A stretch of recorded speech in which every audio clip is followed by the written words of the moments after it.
សូម្បីតែថៃក៏ដកសញ្ជាតិតាស៊ូចបាត់ទៅហើយ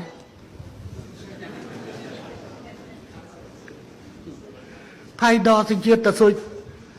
ចភ័យចងប់ស្រាប់តែខ្ញុំអត់តាន់បាននិយាយជាមួយម៉ណែតទេអាហ្នឹងរឿងនាយករដ្ឋមន្ត្រីគេធ្វើណាប្រពន្ធខ្ញុំគាត់តាមដានណាព័ត៌មានគាត់ដឹងច្រើនជាងខ្ញុំទៀតណាហើយជាពិសេសគឺអ្នកណារងគ្រោះយ៉ាងម៉េចអីយ៉ាងម៉េចគឺគាត់គាត់តាមដានណា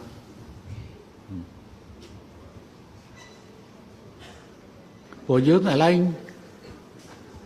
រឿងនេះរឿងនោះហើយគាត់មានពេលតាមដានជាពិសេសកិច្ចការមនុស្សធម៌របស់គាត់តេថងទៅសុចរឿងគិតយ៉ាងម៉េចទៅសុចស្រាប់តែលេងឃើញទៅសុចអរគុណមកនាយករដ្ឋមន្ត្រីស្រាប់តែយើងមើលទៅយើងអត់ហ៊ានសួរកូនទេយើងទៅមើល Facebook របស់កូនគេហេកុំថាគេកូនគឺលោកនាយករដ្ឋមន្ត្រីគេបង្ហោះគេថាសូមស្វាគមន៍លោកឪស៊ូចហើយមិនមែនត្រឹមតែលោកឪស៊ូចមួយទេព្រះសង្ឃអង្គណាក៏ដោយចង់មកគង់នៅកម្ពុជាគឺបាន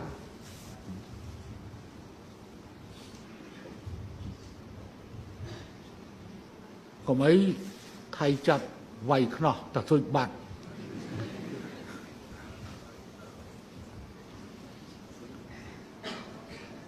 លើមិនដឹងថាតាស៊ូច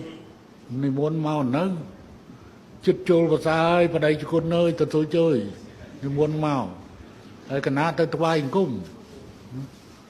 ថ្វាយអង្គមជួបតាស៊ូចបន្តិចការតាស៊ូចតែចាប់យំល្វើយលោក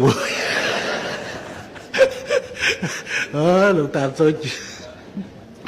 ព្រោះចេះលោកចង់បដៅលោកទេតែលោកបដៅពុទ្ធបរិស័ទពីរឿងអ្នកស្ដាប់ធម៌និងអ្នកមិនស្ដាប់ធម៌អ្នកមិនស្ដាប់ធម៌ទេទៅរកចាប់លុំល្វើយហើយលោកជារៀងប្រូលទៀតចាំប្រូលទៀតលោកហើយការពិតលោកមានទស្សពិតរាជធម៌និយាយតាមពិតខ្ញុំចូលចិត្តទៅរួចប៉ុន្តែកូនទៀតណាលោកនាយករដ្ឋមន្ត្រីគេបានដើរមុនយើងមកជំហានទៅទៀតហើយរឿងអញ្ចឹងគេមានចាំបាច់មកសួរឪពុកអីគេធ្វើនាយករដ្ឋមន្ត្រីគេចេះសម្រេចការងាររបស់គេណា